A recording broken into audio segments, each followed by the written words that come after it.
There seems to be no end in sight for India's intensifying legal battle with Cairn Energy. If indeed Cairn succeeds in its recent move against the government, it would be an unprecedented humiliation.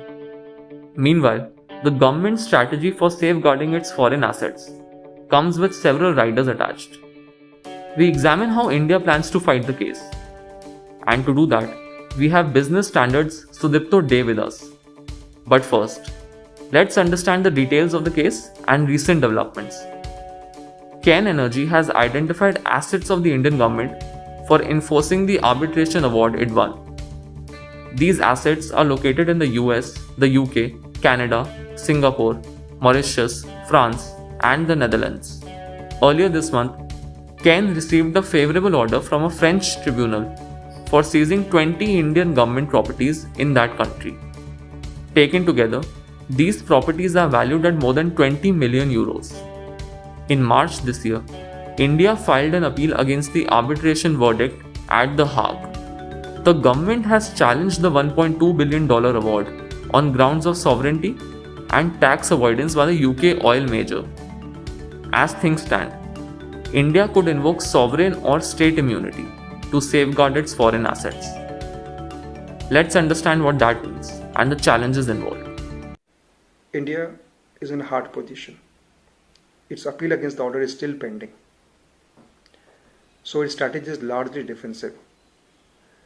But India has the option to invoke sovereign or state immunity to protect some of its foreign assets.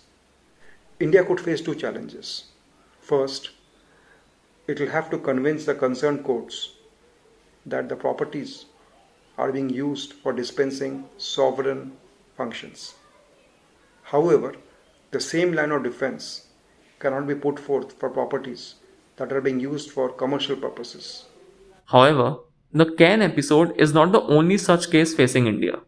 Two other prominent international arbitration cases which have gone against India involve the UK-based Vodafone Group and Devas Multimedia.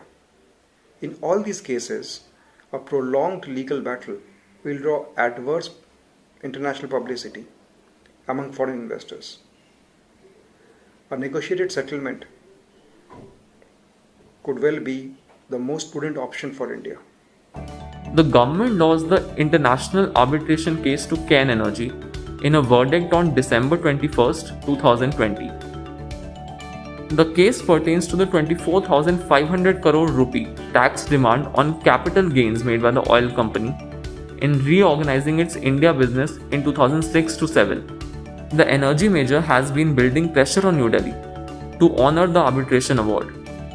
Perhaps it's time India considered complying with the award or arriving at some sort of settlement in the larger national interest.